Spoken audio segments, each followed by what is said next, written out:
ഇനി മരിച്ചുപോയ ആൾക്കാരെ നമ്മൾ സ്വപ്നത്തിൽ ചിലപ്പോൾ ആ കാണുമല്ലോ, നമ്മുടെ കാണാറുണ്ട്, ഗ്രാൻഡ് കാണാറുണ്ട്. മദേഴ്സ് അല്ലെങ്കിൽ അങ്കിൾ ആൻറ്റി ആരാണെങ്കിലും അതിന് എന്തെങ്കിലും പ്രത്യേകിച്ച് അതും അർത്ഥം. ഈ പറഞ്ഞ പോലെ തന്നെ ഇപ്പം മരണം റിലേറ്റഡ് ആയിട്ട് നമ്മൾ കാണുന്നത് ഈ ചില ഫേസസിൽ നമ്മൾ ഇപ്പം മരിച്ച ആൾക്കാരെ കാണുമ്പോൾ അവരെന്താ പറയുക നമ്മളോട്?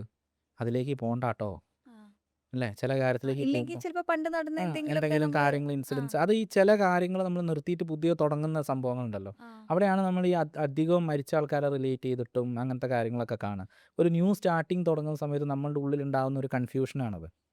അതിനെ മരണവും റിലേറ്റ് ചെയ്തിട്ട് പറഞ്ഞുകൊണ്ടിരിക്കും. ഉം. അപ്പം അതാണ് ഞാൻ പറഞ്ഞത്, എല്ലാ സ്വപ്നങ്ങളും നമ്മൾ അനലൈസ് ചെയ്യേണ്ടതല്ല. ഉം.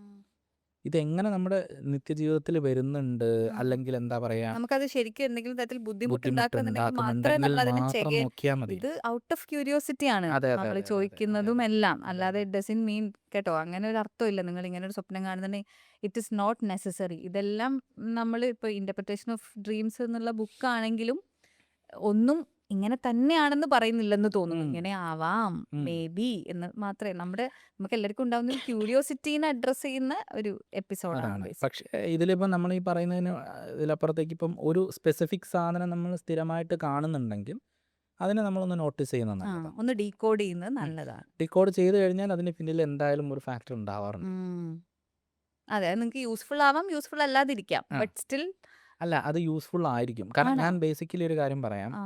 നമ്മളെ യൂസ്ഫുൾ അല്ലാത്ത ഒരു കാര്യവും നമ്മുടെ സബ് കോൺഷ്യസ് മൈൻഡ് അല്ലെങ്കിൽ ബ്രെയിൻ കാണിക്കില്ല. ഓ. ഇതെല്ലാം നമുക്ക് മുന്നറിയിപ്പ് ബെനിഫിറ്റ് ആവാൻ തരാനോ വേണ്ടിയിട്ട് പ്രൊട്ടക്ട് മാത്രമാണ് ഈ ചെയ്യാനൊക്കെ. പ്രശ്നങ്ങൾ മുഴുവൻ ഉണ്ടാക്കുന്നത്. അത് ഫിയർ ആയാലും ശരി, ആങ്സൈറ്റി ആയാലും ശരി, ഡിപ്രഷൻ ആയാലും ശരി, എന്തായാലും ശരി. ഉം. ഇതിനെ നമ്മൾ കണ്ടെത്തി അനലൈസ് ചെയ്യുന്ന സമയത്ത് നമുക്കൊരു ബെറ്റർ ലൈഫ് തരാൻ വേണ്ടി മാത്രമാണ് ഇത് ചെയ്യുന്നത്. ഇതൊരിക്കലും നമ്മുടെ ശത്രുവല്ല, നമ്മുടെ ഏറ്റവും അടുത്ത സുഹൃത്താണത്. തീർച്ചയായിട്ടും. അപ്പം അതുകൊണ്ടാണ് ഞാൻ പറയുന്നത്, സ്വപ്നങ്ങൾ സ്ഥിരമായിട്ട് കാണുകയാണ്, അല്ലെങ്കിൽ ചില സ്ഥിരമായിട്ട് ഒരേ പാറ്റേണിൽ വരിക, ഇങ്ങനെയൊക്കെ വരുമ്പോൾ നമ്മൾ അതിനൊന്ന് അനലൈസ് ചെയ്ത് നോക്കുമ്പോൾ എവിടെയെങ്കിലുമൊക്കെ ഒന്ന് നമുക്കൊന്ന് തിരുത്തി നമ്മുടെ ലൈഫിനെ കുറച്ചുകൂടി ബെറ്റർ ആക്കാൻ ബെറ്റർ പറ്റും. ആക്കാൻ പറ്റും. സ്വപ്നങ്ങളെ കുറിച്ചുള്ള കോൺവെർസേഷൻ ഭയങ്കര ഇൻട്രസ്റ്റിംഗ് ആയിരുന്നു. ബിക്കോസ് നമ്മളെല്ലാവരും ഇതുപോലെ ഏതെങ്കിലും ഒരു ടൈപ്പ് ഓഫ് സ്വപ്നങ്ങൾ സ്ഥിരമായിട്ട് കാണുന്ന ആൾക്കാരായിരിക്കും. അപ്പോൾ ഈ എപ്പിസോഡിനെ കുറിച്ച് പറയുകയാണെങ്കിൽ ഇത് ഒരു ക്യൂരിയോസിറ്റി അഡ്രസ്സ് ചെയ്യുന്ന ഒരു എപ്പിസോഡാണ്.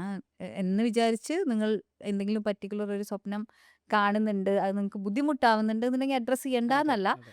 പക്ഷേ ബേസിക്കലി ഇതാ ഒരു ക്യൂരിയോസിറ്റിയുടെ പുറത്താണ് ഞാൻ ഇങ്ങനെ ഒരു കോൺവെർസേഷൻ നമുക്ക് ചെയ്യാം എന്ന് പറഞ്ഞത്. അപ്പം എനിക്ക് ഭയങ്കര രസമുണ്ടായിരുന്നു. ഞാൻ പണ്ട് ഇന്റർപ്രിട്ടേഷൻ ഓഫ് ഡ്രീംസ് വായിക്കണം എന്നൊക്കെ വിചാരിച്ചിരുന്നു. ബട്ട് എനിക്ക് അത് ഇറ്റ് ഈസ് ടു ഹാർഡ് എന്ന് തോന്നി. അപ്പോൾ ഒരാൾ വന്നിരുന്ന് ഇങ്ങനെ പറഞ്ഞു തരുവാണെങ്കിൽ നമുക്ക് സുഖമല്ലേ.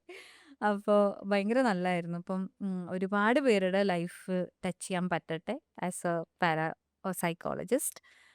ഒരുപാട് പേർക്ക് ഹീൽ ചെയ്യാൻ പറ്റട്ടെ എന്ന് പ്രാർത്ഥിക്കുന്നു. Thank you so much.